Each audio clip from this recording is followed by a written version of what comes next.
अपने आंदोलन को हिंदुओं के बीच में फैलाने के लिए भारत के मुसलमानों को एक गैर राजनीतिक चेहरे की जरूरत थी और यह जरूरत चंद्रशेखर आजाद उर्फ रावण के रूप में पूरी हुई है। आज ओवैसी समेत देश के तमाम मुसलमानों की जुबान पर रावण का नाम है। जामिया से लेकर जामा मस्जिद तक और सीलमपुर से लेकर शाहीन बाग तक मुसलमानों के हाथ में रावण के पोस्टर हैं। आखिर ये चंद्रशेखर आजाद उर्फ रावण कौन है जिसने भारत के मुसलमानों का राजनीतिक मकसद बहुत आसानी से हल कर दिया है? और इस सारी राजनीति में रावण का लाभ क्या है? देश की राजनीति में कौन सी नई खिचड़ी पक रही है? आज हम ये सब डिकोड करेंगे अपनी इस स्पेशल रिपोर्ट में।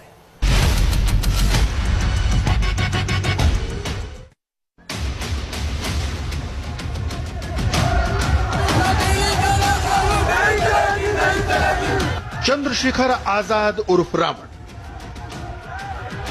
दिल्ली की जामा मस्जिद की चौखट और भारत के सैकड़ों मुसलमानों का साथ। इन तस्वीरों की नई राजनीति को आज पूरा देश बहुत गहराई से समझना चाहता है। एक नेता जो अपनी मूंछों को ऐंठता है, अपना उपनाम रावण रखता है, उसे देश के मुसलमान अपना हीरो क्यों बनाना चाहते हैं?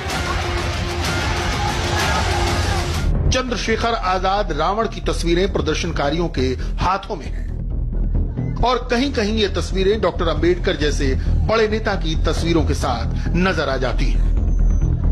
मुसलमान पूरे देश को ये दिखाना चाहते हैं कि उनके साथ एक अनुसूचित जाति का नेता है जिसका नाम है चंद्रशेखर आजाद रावण। लेकिन ये रावण कौन है जिससे भारत के सबसे शक्तिशाली परिवार की बेटी प्रियंका गांधी अस्पताल में मिलने जाती है? चंद्रशेखर आजाद रावण चुनाव नहीं लड़ना चाहते, लेकिन मायावती को यह डर क्यों लगता है कि चंद्रशेखर उनकी राजनीति को खत्म कर सकते हैं? यह दिलचस्प राजनीति आज हम पूरे देश को समझाएंगे, लेकिन सबसे पहले कहानी शुरू होगी 20 दिसंबर 2019 की इस तस्वीर से। शुक्रवार के दिन जब पूरे देश की निगाहें जामा मस्जिद में मुसलमानों के विरोध प्रदर्शन पर लगी हुई थी और अचानक वहां चंद्रशेखर आजाद रावण की मौजूदगी ने सबको चौंका दिया। इस नई राजनीति के माध्यम से कोशिश ये की गई कि नागरिकता कानून के खिलाफ मुसलमानों के प्रदर्शन को दूसरे लोगों के बीच भी फैला दिया जाए। शायद इसीलिए दिल्ली पुलिस ने चंद्रशेखर रावण को हिरासत में ले लिया। लेकिन हिरासत के पहले भी चंद्रशेखर आजाद रावण ने लोगों को सरकार के खिलाफ भड़काने में कोई कमी नहीं छोड़ी।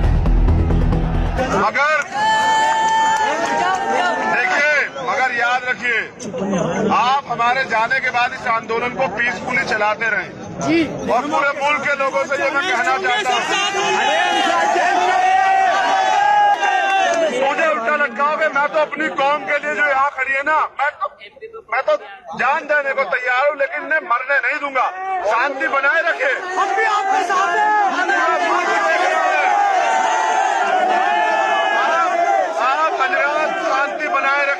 चंद्रशेखर को उल्टा लटकाएंगे ले जाके। मैं कह रहा हूँ आप मेरा कत्ल करवाइए साहब, मैं चलने को तैयार हूँ। मुझे उल्टा लटकाओगे। मैं तो अपनी कौम के लिए जो यहाँ खड़ी है ना, मैं तो जान देने को तैयार हूँ, लेकिन इन्हें मरने नहीं दूंगा। शांति बनाए रखे। हम भी आपके साथ हैं।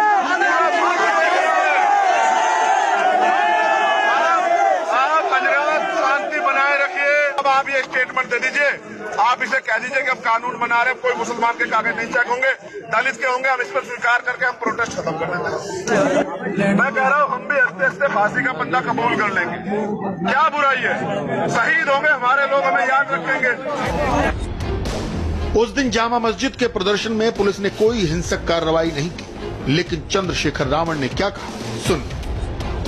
महमूद भाई ने कहा हाथ बांध लो, ऐसे पीछे बांध के दिखाओ इन्हें सबको। ऐसे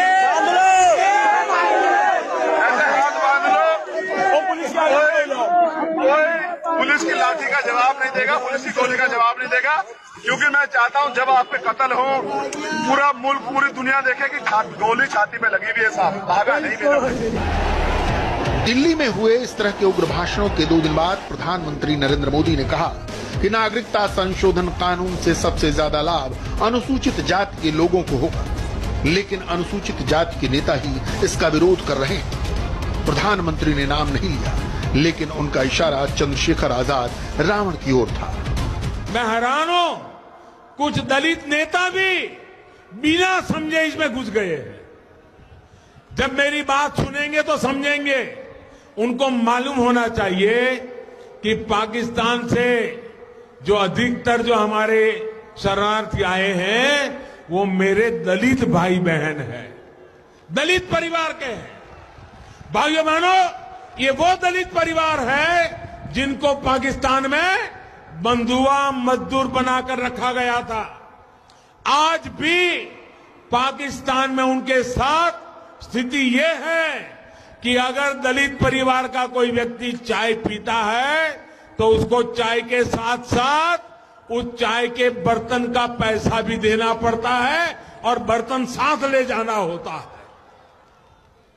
आज भी पाकिस्तान में यह हाल है। चंद्रशेखर आजाद रावण का जन्म उत्तर प्रदेश के सहारनपुर के गढ़खौली गांव में हुआ। उनकी उम्र 33 साल है। चंद्रशेखर आजाद रावण एक अध्यापक के बेटे हैं।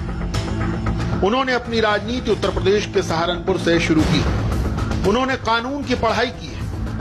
अपने बयानों में वो कहते हैं कि स्कूल के दिनों में होने वाली छुआछूत की वजह से उनके मन में आंदोलन की भावना ने जोर पकड़ा। वर्ष 2017 में सहारनपुर में हुई एक हिंसा के मामले में उनकी गिरफ्तारी के बाद उन्होंने पूरे देश में सुर्खियां बटोरी। इसके बाद वो कई बार गिरफ्तार हुए।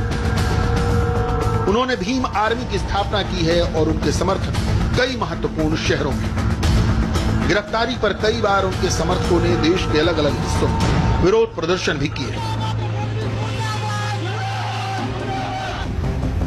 चंद्रशेखर आजाद रावण संविधान की प्रारूप समिति के अध्यक्ष रहे डॉक्टर भीमराव अंबेडकर और बहुजन समाज पार्टी के संस्थापक कांशीराम को अपना आदर्श मानते हैं।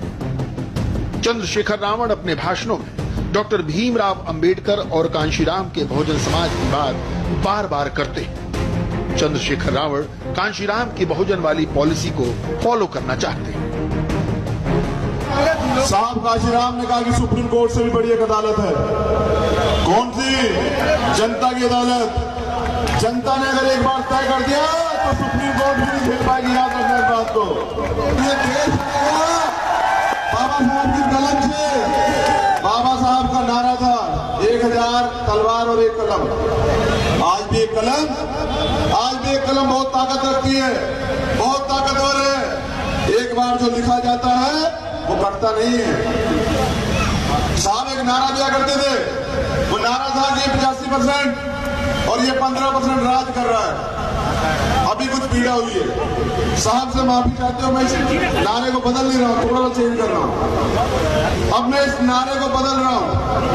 अब मैं इसे यहाँ चाहता हूँ जो देश का 85% तबका था, जिसे हमेशा दबा के रखा गया, जिसे हमेशा से उसका उत्पीड़न किया गया, मैं चाहता हूँ वो शिखर पे आए। और जिन लोगों ने हम पे अत्याचार किया, हमारी व्यवस्था को हमें कमजोर किया, वो लोग जमीन पे आए। एक बार ये दिन भी मैं देखना चाहता हूँ। बाबा साहब के बच्चे मिट तो सकते हैं लेकिन झुक नहीं सकते। मैं बार बार समझाता आया हूं कि देश बाबा साहब के संविधान से चलेगा, मनुस्मृति से देश। बहुजन शेर है, बस जगाने की देर है। इन भाषणों ने अनुसूचित जाति के युवाओं के बीच चंद्रशेखर आजाद रावण की लोकप्रियता काफी बढ़ा दी है, लेकिन बहुजन की राजनीति को कांशीराम भी लागू नहीं कर पाए। तो क्या ये कठिन काम चंद्रशेखर रावण कर सकते हैं? राजनीति में मायावती के गुरु रहे कांशीराम का बहुजन सिद्धांत ये था कि सिर्फ अनुसूचित जाति के लोगों को वोट बैंक नहीं बनाना है, अन्य पिछड़ा वर्ग और मुसलमानों को भी साथ में लाना है, क्योंकि ये सभी मिलकर सत्ता के नजदीक पहुंच सकते हैं। कांशीराम ने ये राजनीतिक प्रयोग करते हुए मुलायम और मायावती की गठबंधन सरकार बनवाई थी, लेकिन लखनऊ में गेस्ट हाउस कांड की वजह से ये बहुजन का राजनीतिक प्रयोग फेल हो गया। अब चंद्रशेखर आजाद रावण इसी प्रयोग को दोबारा जिंदा करना चाहते हैं। राष्ट्रीय स्वयंसेवक संघ को वो अपना सबसे बड़ा विरोधी मानते हैं। जहाँ पसीना गिरेगा अपने भाइयों का खून देंगे। अब हम सबसे ऊपर इसलिए बैठे हैं कि पहली गोली हम खाएंगे। तो मुसलमानों से खतरा नहीं है भाई, इस देश को खतरा है तो संघियों से। इस देश को खतरा है तो हिटलर की औलादों से खतरा है। ये सावरकर के रिश्तेदार हमें इस देश से नहीं निकाल सकते। लेकिन इस देश में जो नीति काम करती है, जो नागपुर से चलती है, कहां से चलती है? कहां से चलती है? चंद्रशेखर आजाद रावण के उग्र बयानों से लगता है कि वो कफन बांध चुके हैं, लेकिन उनकी राजनीति से सबसे ज्यादा डर बहुजन समाज पार्टी की अध्यक्ष मायावती को लग रहा है। मायावती चंद्रशेखर आजाद रावण की राजनीति को अपने लिए खतरा मानती है। चंद्रशेखर रावण बार बार अपने बयानों में मायावती को बुआ कहते हैं और उनकी तारीफ करते हैं, लेकिन मायावती बार बार यही जवाब देती हैं कि वो उनके भतीजे नहीं हैं।